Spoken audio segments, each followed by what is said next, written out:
Welcome to the Deep Dive, where we take your sources and extract the most important nuggets of knowledge, helping you become well-informed quickly. Today, we're diving deep into some truly thought-provoking material. Excerpts from Robert Kiyosaki's iconic book, Rich Dad, Poor Dad. Yeah, this book, it's really more than just a book, isn't it? It sparked so many conversations about how we think about money, assets, liabilities. Our mission today really is to dig into that unconventional wisdom Kiyosaki says he learned from his rich dad and see how it stacks up against the more traditional advice from his poor dad. Right. And just a quick note for everyone listening, we're exploring Kiyosaki's ideas here, his perspectives from the book. Yeah. As always, think of this as one piece of your broader financial education puzzle. The book lays out 6 key lessons, and honestly, they can really make you question some things you thought you knew about money. So, yeah, get ready, because this is where it gets really interesting. What always struck me as fascinating, and it's right at the core of the book, is Kiyosaki growing up with these two, well, very different father figures. Can you unpack that a bit? The two dads? Sure. So you have his biological father, his poor dad, a highly educated guy, superintendent of education, but financially he struggled. Okay. Then there was his best friend, Mike's father, his rich dad. Dropped out of school, I think, but became one of the wealthiest men in Hawaii. Wow, quite a contrast. Huge contrast. And the core difference wasn't just income. It was their thinking, how they approached money, how they managed it. Poor dad often said, I can't afford it. Heard that one before. Right. Rich dad, though, would ask, how can I afford it? That little shift in question, that mindset, it was everything.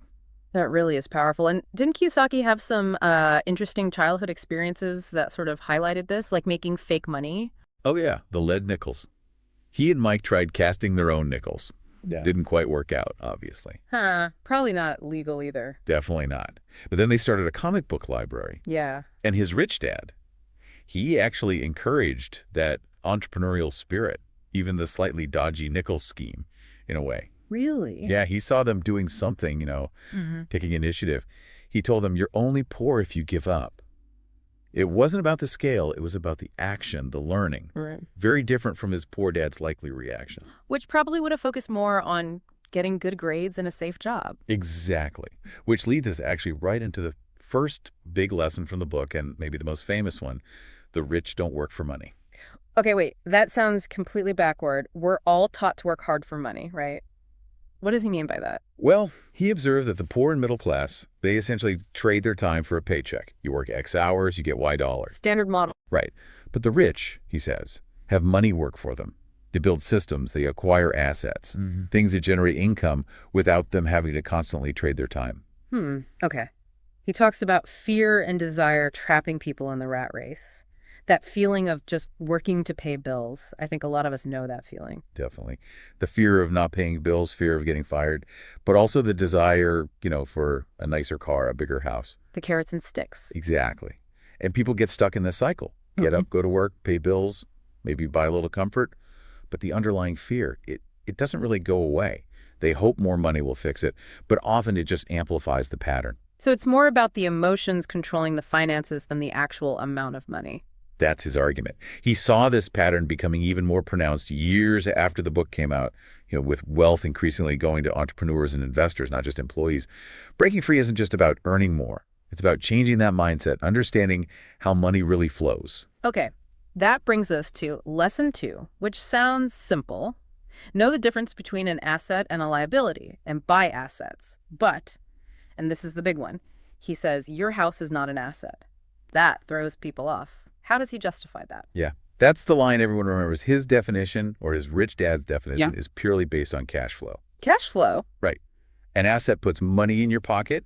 A liability takes money out of your pocket, period. So a house, mortgage payments, property taxes, insurance, repairs, that's all money out. Exactly. Even if it appreciates in value over time, its primary function day to day, month to month, is expense.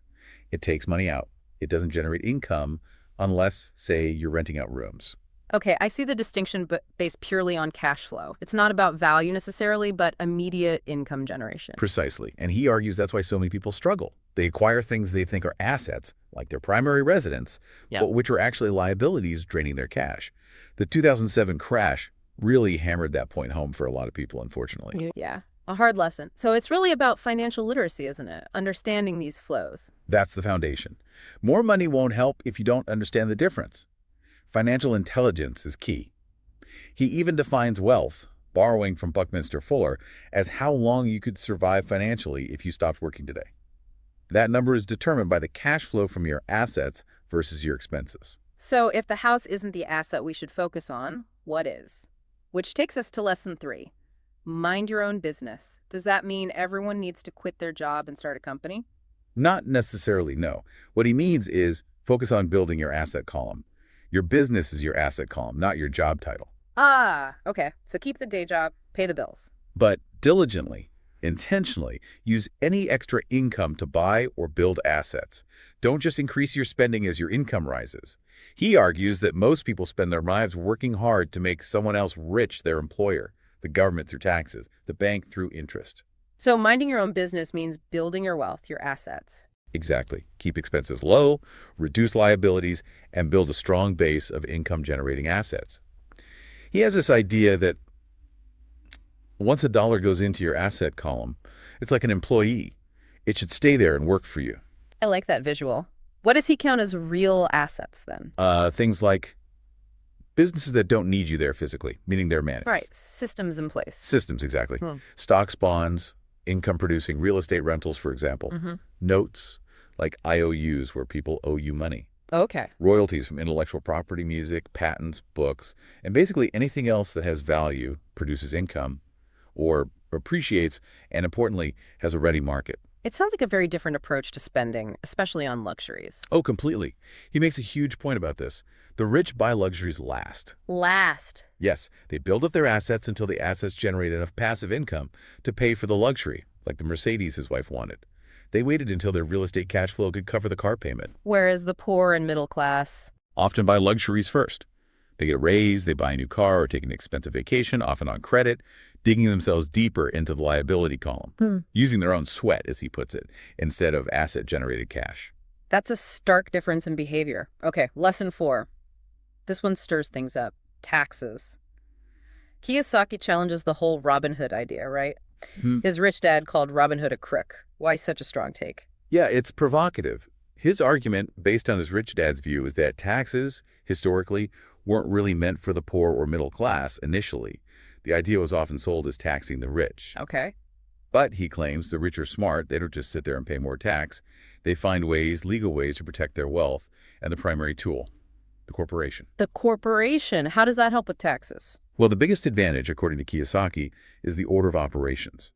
An employee earns money, gets taxed on it, and then spends what's left. Right. We see that on our paychecks. A corporation, however, earns money, spends money on legitimate business expenses, and then gets taxed on whatever profit remains. So they spend before taxes? On allowable expenses, yes. That difference is huge.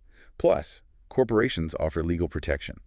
He emphasizes that understanding this, understanding the law, is a key part of financial IQ, along with accounting, investing, and understanding markets. He even used this himself, right, with Xerox. Yeah, he talks about working at Xerox, making good commissions, but instead of just spending it, he formed a corporation, invested the commissions in real estate through the corporation, letting the money grow sheltered, eventually buying a Porsche with pre-tax corporate dollars. It's about knowing the rules. Playing the game differently. That's the idea, which leads into lesson 5. The rich invent money. This sounds almost magical. What's he getting at here? It's less magic, more about seeing opportunities others miss and having the courage to act. He argues financial genius needs both technical knowledge and boldness. It's not just about being smart, but being brave. Exactly. He contrasts Alexander Graham Bell, who apparently offered his telephone patent to Western Union for $100,000. And they turned him down. They scoffed at it, missed out on billions. He contrasts that boldness, or lack thereof, from Western Union with someone like a downsized manager who's just paralyzed by fear. Fear and self-doubt, he says, kill personal genius. Well, that makes sense. We live in such a fast-changing world, too. Right. Wealth isn't just about land or factories anymore. Now it's about information. If you can process information quickly, spot opportunities, and develop that financial IQ, you can thrive. If you cling to old ideas like maybe my house is my biggest asset or get a safe job, those ideas themselves can become liabilities. And he created that cash flow game to help people practice spotting these opportunities, right? Yeah, it's an experiential learning tool. It simulates financial life, helps you understand cash flow patterns, investing, how to generate options for yourself. Can you give an example from the book of inventing money, something concrete? Sure, there's a story where he found a foreclosed house listed for, I think, $75,000, but he offered $20,000. That's bold. Very. And he got it. He put down $2,000, which he borrowed. Then instead of fixing it up, he immediately advertised it for $60,000 with easy financing, no money down from the buyer. Wow. Someone bought it. They paid him nothing up front, but gave him a promissory note, basically an IOU, for the $40,000 difference. 60K sale price minus the 20K he paid. So he created a $40,000 asset, essentially out of thin air, with very little of his own cash involved initially, and deferred the taxes on that gain. That's inventing money, managing risk, not just avoiding it. Exactly. Managing risk. Which flows nicely into lesson 6. Work to learn, don't just work for money. This seems to push against specializing too much. Right. Most advice is find your niche, become an expert. What's his counter-argument? He tells a story about interviewing a young journalist. She was a fantastic writer, wanted to be a best-selling author, but her book wasn't selling. Kiyosaki suggested she take a course in sales. She was offended. Said she had a master's in English Lit. Kiyosaki pointed out that he was a best-selling author, not necessarily a best-writing author. The difference: sales and marketing skills. So he believes many talented people are just one skill away from greatness. That's his phrase, yeah. Instead of deep specialization, which he thinks makes you vulnerable if your industry changes, he advises learning a variety of skills, especially management skills, cash flow, systems, people, and critically, sales and marketing. Understanding how to sell yourself, your ideas, your products. That makes sense. Be more of a generalist with key business skills. Learn a little about a lot, as his rich dad advised him. He studied things like international trade, military leadership, skills that helped him build businesses later. He sees focusing only on the paycheck and benefits as a short-term trap that leads to long-term struggle. He also mentioned something about giving, tithing. How does that fit in? Yeah, his rich dad was a big believer in giving first, Yes. like tithing. He had this idea that poor people are more greedy than rich people because they often hesitate to give. Interesting take. His poor dad always said he'd give when he had extra money, which, of course, rarely happened. Rich dad saw giving as a principle. Yeah. You give first to receive more. It's about creating flow, believing in abundance. Okay, so we have these 6 powerful, maybe challenging lessons, but knowing them isn't the same as doing them. Kiyosaki talks about internal obstacles, right? Fear being a big one. Huge one. He says the main difference between rich and poor isn't intelligence, it's how they manage fear, especially the fear of losing money. But everyone's afraid of losing money. Of course. But the rich don't let it paralyze them. Kiyosaki says, I've never met a rich person who hasn't lost money. Losing is part of winning, part of learning. You fail, you learn, you adjust. He even quotes this sort of Texan attitude: if you're going to go broke, go big. Meaning, don't play it so safe, you guarantee mediocrity or slow failure. Calculated risks are necessary. So embrace failure as learning. What about the other obstacles? Cynicism. Yeah, the cynic. The person who immediately dismisses an opportunity. Oh, that'll never work, or that sounds like a scam. He says cynics criticize, they don't analyze. They let doubt and fear cloud their vision. Often you hear this from well-meaning friends or family, which makes it harder. True. And the third one, arrogance. Arrogance, he says, is basically ego plus ignorance. It's when someone doesn't know something but pretends they do, maybe blustering through or arguing, instead of admitting ignorance and seeking knowledge. So being willing to say, I don't know, and then finding out is actually a strength? Absolutely. True intelligence welcomes new ideas, seeks out experts, reads books, doesn't hide behind arrogance. Okay, so overcome fear, cynicism, arrogance. Then what? He gives some actionable steps, a sort of to-do list to wake up that financial genius he believes everyone have. He does. Some are quite practical. Like, first, stop doing what's not working. Just assess your current habits. If they're not getting you where you want to go, you have to change them. Sounds obvious, but It's hard. Breaking patterns is tough. it is. Then look for new ideas. Actively seek knowledge books, seminars, experts. Educate yourself continuously. What about finding deals? He mentioned making offers and shopping for bargains. Right. Make lots of offers, especially in things like real estate. You don't know what's possible until you ask. Negotiation is key. And shop for bargains. Don't buy when everyone else is buying high. Look for opportunities when markets are down the sales. He says profits are made when you buy, not just when you sell. Buy low. Makes sense. And look in the right places. Yeah, learn where deals happen. Maybe it's foreclosure auctions, maybe it's networking differently, not just relying on standard channels. He even suggests simple things like regularly driving or walking through areas you're interested in, just observing. Look for changes, for opportunities others might miss. It sounds like it all comes down to being proactive, really. That's the final, maybe most important point. Action always beats inaction. You can learn all this stuff, but if you don't do anything with it, Nothing changes. nothing changes. You have to take that first step, even if it's small.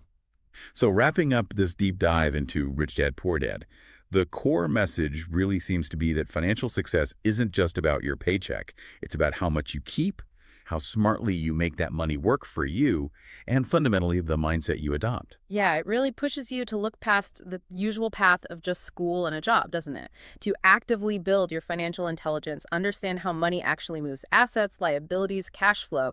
It paints financial education as absolutely critical if you want to avoid that rat race. Definitely. And Kiyosaki sums it up well himself. He says something like, it's what is in your head that determines what is in your hands. Money is only an idea. Learn to have money work hard for you, and your life will be easier and happier. Today, don't play it safe. Play it smart. Powerful words to end on. So, thinking about everything we've discussed, what stands out most to weigh you? How might looking at assets and liabilities differently, or even thinking about taxes in that corporate way, change how you approach things? Maybe consider what's one small action, just one thing you could do this week to start making your money work a little harder for you.